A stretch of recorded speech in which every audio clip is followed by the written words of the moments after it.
오늘 보실 하나님의 말씀은 마가복음 1장 14절 15절 말씀입니다. 짧으니까 제가 읽겠습니다. 요한이 잡힌 후 예수께서 갈릴리에 오셔서 하나님의 복음을 전파하여 이르시되 때가 찼고 하나님의 나라가 가까이 왔으니 회개하고 복음을 믿으라 하시더라. 여러분 오늘 말씀을 보면 이렇게 시작을 합니다. 어떻게 시작을 하느냐? 따라해보세요. 요한이 잡힌 후. 요한이 잡힌 후 이렇게 시작합니다. 여기서 요한은 누굴까요? 그렇죠. 세례 요한. 예수님에게 세례를 준 세례 요한을 말하고 있어요. 여러분 마가복음에는 세례 요한이 왜 잡혔는지, 왜 붙잡혔는지, 왜 체포가 됐는지 그 이유가 나오지는 않지만 마태복음이나 이 누가복음을 보면 이 세례 요한이 왜 붙잡혔고 왜 체포가 됐는지, 왜 감옥에 들어가게 됐는지 그 이유가 나옵니다. 그게 뭐냐면은 당시 왕이었던 헤롯 왕의 그 불륜, 헤롯 왕이 불륜을 저질렀거든요. 그 왕의 불륜을 지적했다는 이유로 세례 요한이 체포가 됩니다. 그러니까 세례 요한은 지금 잘못이 있어요, 없어요? 없죠. 잘한 거예요. 지금 정당한 일을 했음에도 불구하고 다른 사람의 잘못을 지적했다는 이유로 잡혀 들어가게 된 거예요. 그런데 사실 우리 주변에 이렇게 억울하게 감옥에 들어가게 되면 여론을 조성하고 또 법원에 탄원서를 제출하고 그러지 않습니까? 심지어 죄가 있어도 얼마 전에 중흥 회장이 이렇게 잡혀 들어갔는데 그 중흥 회장 살려내겠다고 탄원서를 막 사람들한테 받았어요. 그 서명 같은 걸. 그러니까 그렇게 죄가 있어도 서명을 받고 탄원서를 제출하는데 오늘 말씀에 예수님은 오늘 말씀을 잘 보면 예수님은 세례 요한이 이렇게 억울하게 감옥에 갇힌 상황에서 세례 요한을 빼내기 위해서 어떤 노력을 하신 게 아니라 뭐 하고 계셔요? 보니까 복음을 전파하고 계신다고요. 솔직히 이해가 안 되지 않습니까? 자신에게 세례를 줬고요. 가깝게는 예수님의 외가쪽 친척이기도 한 세례 요한이 지금 감옥에 억울하게 잡혀 들어갔습니다. 억울하게. 그런데 구명운동은 하지 않고 예수님이 지금 뭘 하고 계신다고요? 복음을 전하고 계신다고요. 그렇다면 예수님이 왜 이렇게 하셨을까? 오늘 그 이유에 대해 살펴보고 날마다 우리에게 주어진 삶 속에서 믿음으로 승리하는 저와 여러분 되기를 간절히 바랍니다. 첫 번째로 왜 그러셨느냐? 첫 번째 뭐예요? 좀 바꿔줘요. 뭐예요? 땅의 생각을 버리고 하늘의 생각을 품으라고. 그 목적 때문에 그렇게 하신 거예요. 여러분 이사야 55장 8절에서 9절 말씀 이렇게 증가하고 있습니다. 다 같이 한번 읽어보겠습니다. 시작. 내 생각이 너희의 생각과 다르며 내 길은 너희의 길과 다름이니라. 여호와의 말씀이니라. 이는 하늘이 땅보다 높음같이 내 길은 너희의 길보다 높으며 내 생각은 너희의 생각보다 높음이니라. 아멘. 결국 우리의 생각과 하나님의 생각이 어떻다는 거예요? 다르다는 거예요. 그렇다면 왜 다르냐? 이사야 말씀에 이렇게 증가하고 있죠. 하나님의 생각은 하늘이고요. 우리의 생각은 뭐예요? 땅이라는 거예요. 더 쉽게 말하면 하나님의 생각과 우리의 생각이 차원이 다르다는 거예요. 차원이. 그래서 인간은 하나님의 그 높고 높으신 뜻을 이해할 수도 없고 하나님의 뜻을 받아들이기도 어려울 정도로 우리는 너무나도 멍청하고 너무나도 바보스럽다는 거예요. 우리의 생각 자체가. 그러니 제발 우리의 그 멍청하고 바보스러운 생각을 멈추고 하나님의 뜻이 어디 있는가, 그리고 하나님이 원하시는 게 뭔가 거기에 초점을 맞추고 우리가 살아야 된다는 거예요. 그래서 우리는 늘 하나님만 묵상하고 하나님만 찾고 그 다음에 하나님께 집중하면서 그렇게 살아야 된다는 것입니다. 그런데 우리는 너무 뭐에 집중하냐면 땅의 것에만 집중을 해요. 늘 땅에서 이루어지는 것들. 그러니까 쉽게 말하면 내 욕심을 채우는 것, 거기에만 너무 집중하고 있다고요. 그러니 맨날 이런 생각밖에 안 하죠. 어떻게 하면 돈 많이 벌까? 그죠? 어떻게 하면 잘 먹고 잘 살까? 어떻게 하면 편하게 살까? 이런 것만 묵상하고 있으니까, 그리고 이런 것만 생각하고 있으니까 고난이 오면 도망가 버리고 고난이 오면 피해 버리고 자기 합리화시키고 마치 자신은 지금 잘 지내고 있고 잘 살고 있고 신앙생활도 잘하고 있다고 생각하는데 여러분 착각이에요. 우리가 여러분 분명히 기억해야 될 사실이 있는데 이 세상은 순간입니다. 순간. 그러니까 우리가 영원히 살아가야 될 우리의 삶 가운데 지금 우리가 지내고 있는 이 세상에서의 삶은 그냥 순간이라고요. 어느 한 부분이라고요. 부분. 그런데 자꾸만 우리는 영원한 것, 즉 전체에 집중하기보다 자꾸만 어디에 집중하는 거예요? 그 순간, 그리고 그 부분적인 것에만 자꾸 우리가 집중하면서 살고 있다. 그리고 그 부분이 우리의 모든 것이 그냥 착각하면서 사니까 우리는 결국 뭘 못 보냐? 영원한 것, 전체적인 그림을 바라보지 못하는 거예요. 그러니 무슨 하나님의 뜻을 알고 하나님의 뜻대로 우리가 살아갈 수 있겠냐? 여러분 오늘 세례 요한이 잡힌 사건 참 어떻게 보면 억울하고요. 가슴 아픈 일이에요. 그런데 이것은 부분이에요. 부분. 전체를 만들기 위한 하나의 부분적인 사건이라고. 그러니까 예수님의 인류 구원의 사명을 이루기 위한 그 전체 그림의 그 부분적인 사건이라고요. 결국 세례 요한의 사명은 뭐냐? 딱 거기까지예요. 세례 요한은 여기서 잡혀야 돼요. 그리고 죽임을 당해야 돼요. 사라져야 될 시점에 온 거라고. 그러니 예수님은 굳이 세례 요한을 위해서 구명운동을 하지 않으셨고, 그래서 나중에 예수님 자신도 십자가에 달려 죽으실 때 그 죽음을 그냥 순순히 받아들이신 거예요. 그러므로 우리가요 인생을 살면서 꼭 기억해야 될 사실이 있는데 그게 뭐냐면 너무 부분적인 것에 매몰되지 말고 전체를 바라볼 줄 아는 그 눈을 우리가 가지고 있어야 돼요. 마치 물고기가 눈앞에 있는 미끼에 속아서 그것을 딱 물면 어떻게 돼요? 횟감이 되죠. 그러죠? 근데 전체를 바라볼 줄 아는 물고기라면 그걸 물까요? 안 물까요? 안 물죠. 아무리 먹음직스럽더라도 아무리 나를 유혹한다 할지라도 절대 물지 않아요. 그거하고 똑같은 거예요. 우리가 이 세상을 살아갈 때 부분적으로 여러분 삶 가운데 발생하는 여러 가지 문제들이 있어요. 그렇죠? 그 문제에 너무 집중하면 안 돼요. 그건 부분적인 거라니까요. 그건 순간적인 거예요. 우리가 자꾸만 이런 것에만 집중하다 보면 정작 봐야 될 것은 보지 못하게 되고 전체적인 그림을 완성하지 못할 때가 너무 많다고요. 물론 말도 안 되고 이해도 안 되고 그냥 넘어가면 꼭 무슨 일이 생길 것 같아서 막 불안하기도 하고 하겠지만 여러분 그냥 그런 것은 일단 넘어가 버리는 거예요. 왜냐하면 우리의 생각과 하나님의 생각은 너무나 다르고 우리가 보는 시야의 크기와 하나님이 바라보시는 시야의 크기는 완전히 다르기 때문에 그래요. 예를 한번 들어볼까요? 여러분 야곱과 에서 아시죠? 야곱과 에서 성경에 나오는 대표적인 쌍둥이 아닙니까? 자, 야곱과 에서 자 객관적으로 보세요. 객관적으로 바라볼 때 누가 더 나쁜 놈이에요? 그래서 야곱이 더 나쁜 놈이에요. 야곱이 훨씬 더 나쁜 놈이라고요. 이 사람은 사기를 쳤어요. 거짓말했다고요. 사기를 쳐가지고 형의 장자권을 가지고 온 야곱 그놈이 더 나쁜 놈이라고요.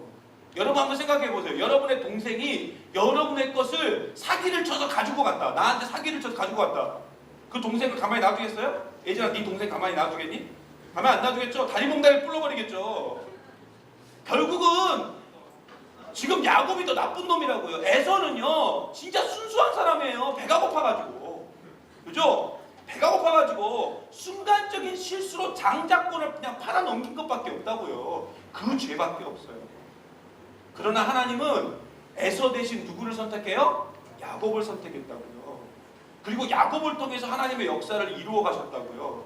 그리고 더 웃긴 건 뭔 줄 아세요? 성경은 야곱을 믿음 있는 사람으로, 에서는 믿음 없는 사람으로 치부해 버렸다고요.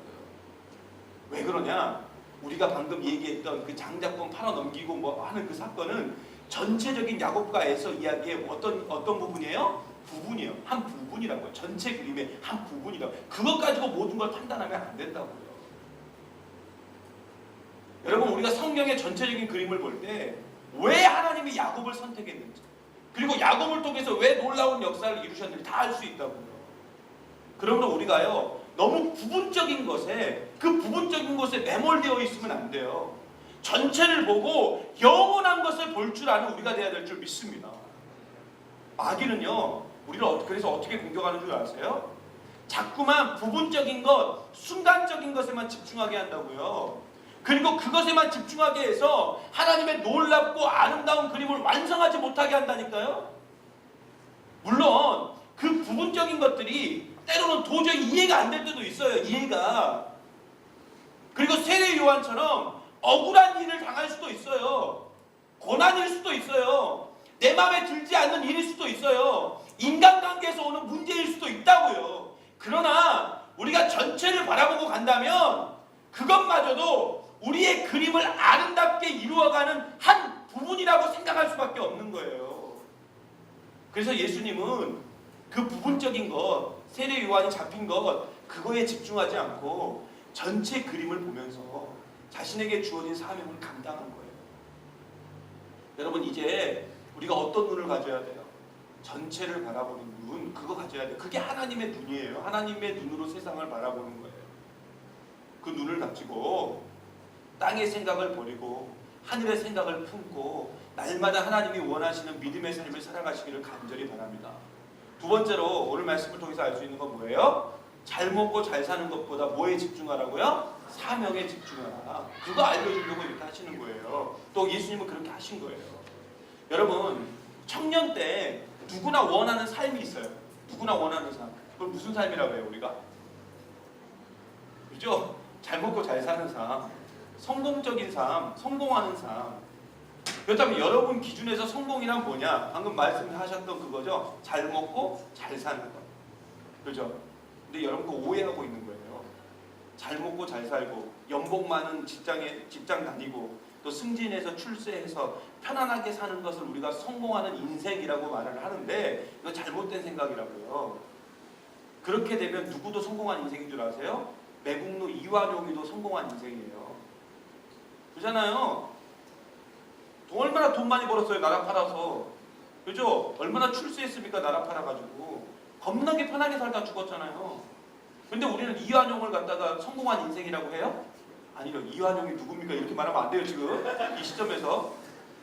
여러분, 오늘 말씀의 세례 요한은 마태복음에 보면 결국 목이 잘려 죽어요. 목이 잘려.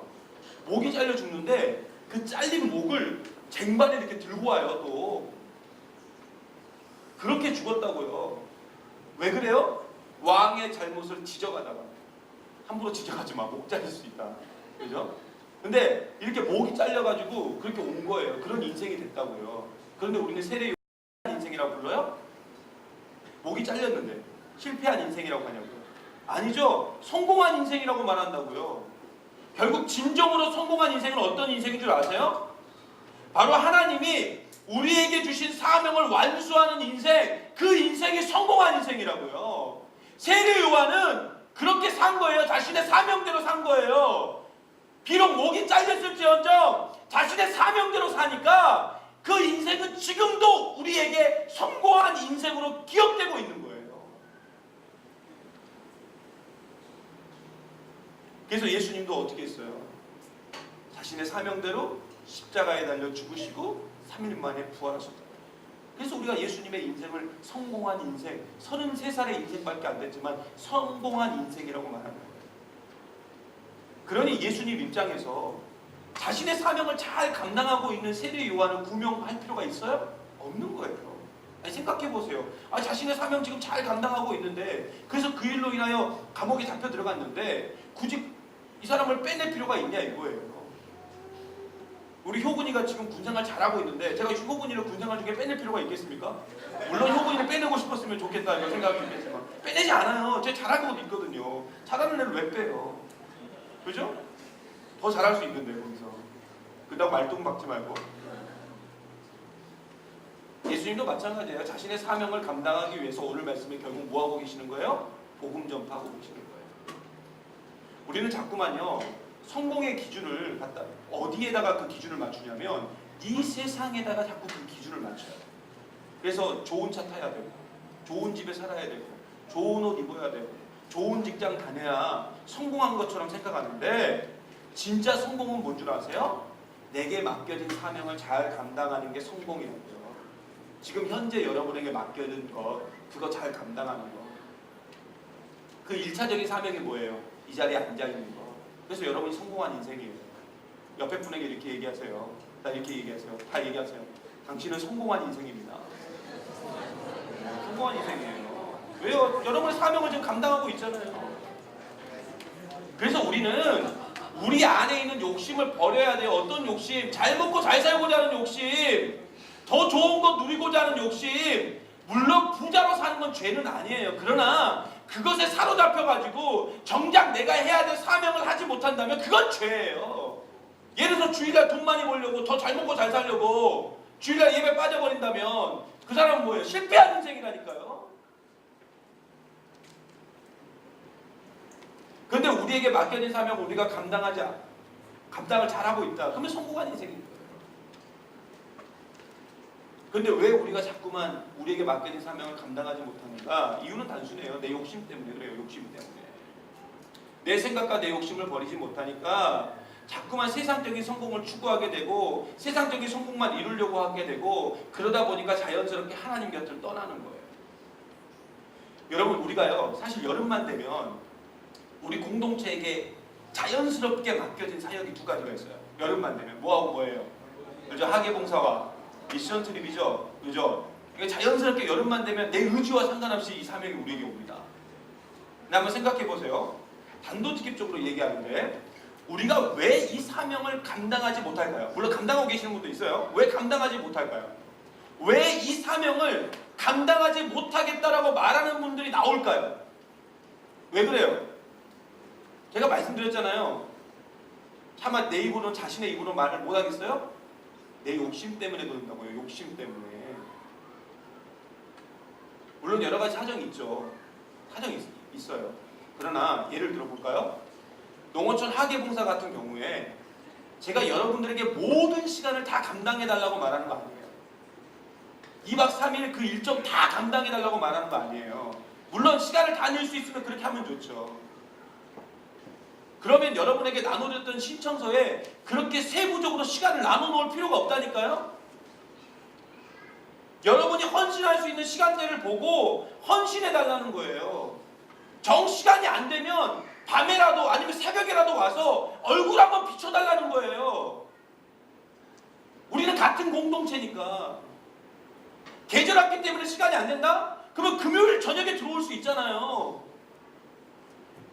금요일 저녁에 들어와서 토요일날 봉사할 수 있잖아요.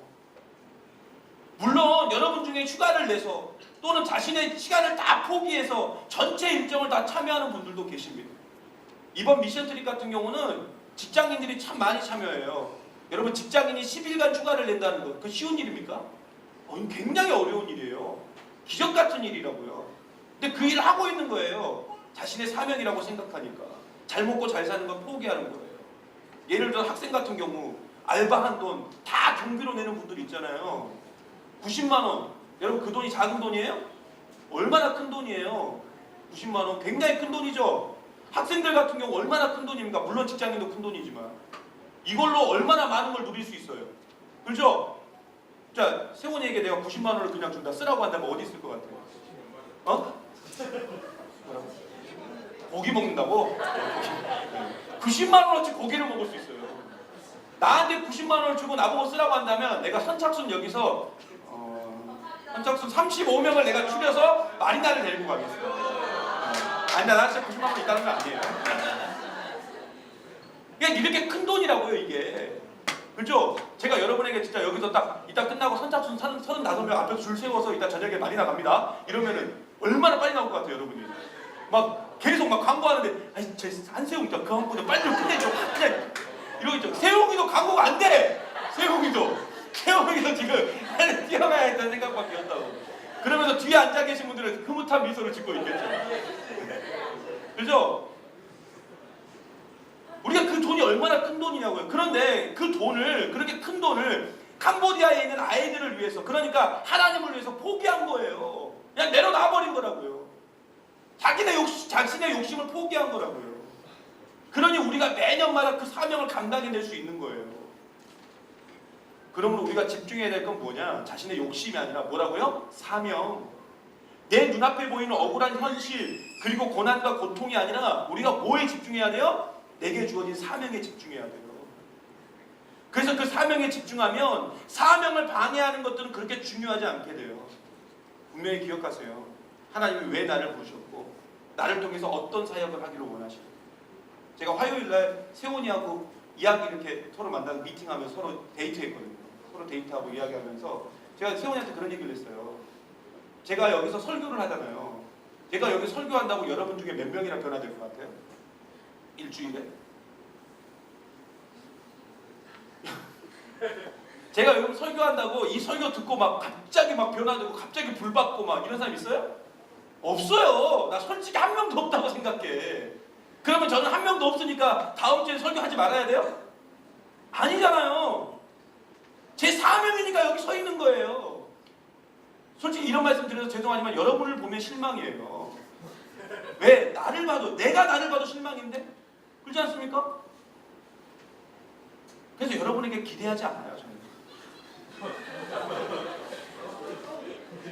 하나님이 여러분을 통해서 역사하심을 기대하는 거지. 할렐루야? 나는 할 수 없어요. 내가 뭘 해요? 여러분이 뭘 하냐고요. 우리는 하나님이 도와주시고 하나님이 역사해 주셔야 변화될 수 있는 존재예요. 우리가 얼마나 연약한지 스스로 보면 알잖아요. 결국 그거예요. 사명은 사명만 집중하면서 가는 거예요. 제 사명은 여기서 말씀 전하는 게 제 사명이에요. 그러니까 여러분이 듣든지 말든지 저를 계속 전하는 거예요. 변화되든지 말든지 계속 전하는 거예요. 여러분 그렇게 집중하면서 나아갈 때 결국에는 놀라운 역사가 일어나게 될 줄 믿습니다. 마지막 세 번째, 복음만이 정답이기 때문에 복음을 전하신 거예요. 아, 우리 지금 이 메르스 때문에 큰일입니다. 위에 난리지, 은혜야. 그죠? 은혜 메르스 때문에 내려온 거 아니지? 네. 오늘 요즘 아시죠? 어제 뉴스에 봤는데 중앙대 법학 전문 대학원 건물이 폐쇄가 됐어요. 한 명이 기침을 콜록콜록 하면서 고열이 왔는데 확진 판정이 난 거야. 가서 딱 병원 데리고 갔는데 확진 판정이 난 거야. 그러니까 바로 그 건물 자체를 폐쇄시켜 버렸어요. 그러니까 우리도 여기서 누가 기침 잘못하고 고열 나면 교회가 폐쇄가 됩니다. 교회 건물이 폐쇄가 돼요. 네. 걸리지 마, 메르스. 여러분 이 메르스 때문에 지금 문제가 심각해요. 심지어 지금요 이 상태로 계속 가면 농촌 학예봉사 못합니다. 예, 왜 그러냐면 아시다시피 보성 쪽에 좀 확진자가 있기 때문에 우리가 갈 수가 없어요. 지금 그지 우리가 검찰 법원 난리지 그쪽이. 예, 그죠? 음성 반영 받았어요? 다행이네요. 네. 근데 이제 우리가 지금 그래서 이게 저쪽으로 지금 갈 수 있을지 없을지 6월 마지막까지 보고 지금 판단을 하려고 그러는데. 여러분 사실 메르스처럼 우리가 살아가는 세상에는 늘 문제가 발생해요. 그죠? 문제가. 그리고 이 문제를 해결하기 위해서 사실 우리가 여러 가지 방법들을 사용합니다. 제도를 바꾸고 구조를 바꾸고 법을 바꾸고 사람도 바꿔요. 근데 여러분 이렇게 바꾼다고 해서 해결이 되던가요? 아니죠. 여러분 세월호 사고 이후에 제도 바꾸고 구조 바꾸고 사람 바꾸고 심지어 해양경찰도 폐지가 됐어요. 그런 상황에서 변한 게 있습니까 지금? 하나도 없잖아. 바뀐 거 하나도 없어요. 해결된 문제가 없다고요. 여러분 군대에서요 구타 없다 하지만 음성적인 구타 다 있습니다. 드러내놓고 안 때리지 숨어서 다 때려요. 또군이 때렸지? 그렇지? 맞았지 그래야 되는데 때렸지 그렇지? 다 있어요. 아무리 뭘 한다고 해도 다 있다고요. 변하지 않는다고요.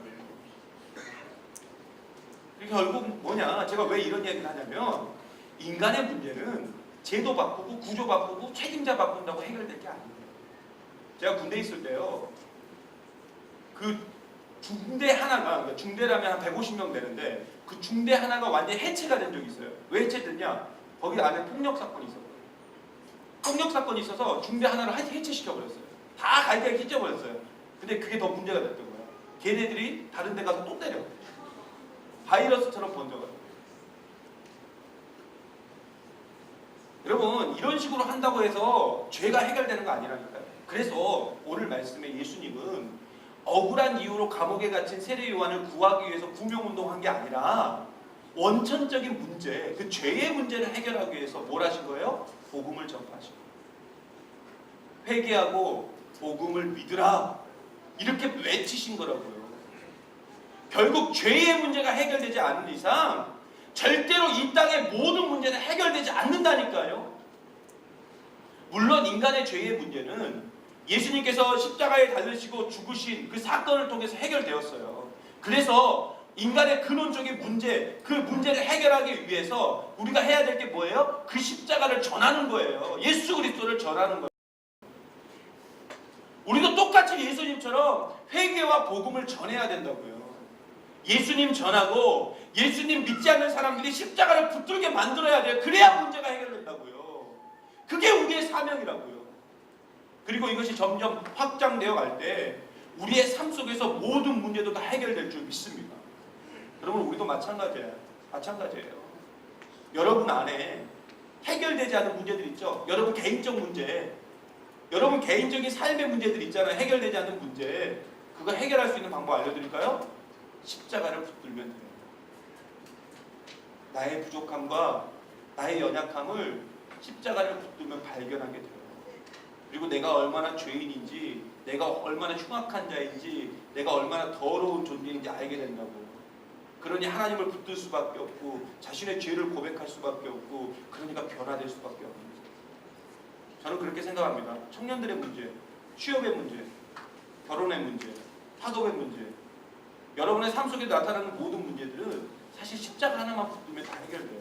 가정의 문제 마찬가지예요. 십자가 하나만 붙들면 돼요. 여자친구, 남자친구 만나면서 여러분 삶의 문제 십자가 하나만 붙들면 돼요. 그러나 우리가 자꾸만 십자가가 아니라 자신의 욕심을 붙들고 있으니까 해결이 안 되는 거예요. 십자가만 붙드세요. 십자가만. 예수님만 생각하고 예수님만 바라보라고요. 모든 문제의 해결은 예수님이 다 하시는 줄 믿습니다. 내가 아무리 애쓰고 내가 아무리 수고해봤자 해결되지 않는다니까요. 오히려 욕심을 따라가다가 더 죄만 쌓여요. 문제만 더 만든다고요. 괜히 죄에 사로잡혀서 죄의 노예로 살지 말고 자신의 부족함 인정하고 철저히 낮아져서 하나님 없이는 안 된다고. 그리고 하나님만이 나의 모든 것이 되시며 내 삶의 모든 것임을 인정하고 오직 십자가만, 오직 예수 그리스도 한 분만 붙들고 나아가는 저와 여러분 되기를 간절히 소망합니다. 말씀 마칠까 합니다. 오늘 말씀의 세례요한의 사건을 통해서 예수님의 모습은 참 이해할 수 없는 행동이었어요. 그러나 이 사건이 우리에게 주는 분명한 교훈이 있어요. 첫째는 뭐냐? 하나님의 생각은 우리의 생각과 차원이 다르다. 그래서 내 생각 버려야 돼요. 여러분 그 수준 낮은 생각 버리세요. 멍청한 생각 버리세요. 바보스러운 여러분의 계획 다 버리라고요. 다 버리고 하나님의 생각을 품으세요. 그리고 부분에 집중하기보다 전체를 바라볼 줄 아는 눈을 가지세요. 두 번째, 잘 먹고 잘 사는 것 거기에 집중하지 말고 여러분에게 주어진 사명에 집중하시기를 바랍니다. 세 번째, 자신의 연약함을 인정하고 십자가만 바라볼 때 결국 복음으로 모든 문제가 해결될 줄 믿습니다. 여러분 이 사실을 믿고 언제나 하나님만 바라보고 제발 목숨 걸고 이 예배에 나와 예배 드리고, 여러분 목숨 걸고 나왔잖아요. 메르스를 이기고, 그렇지?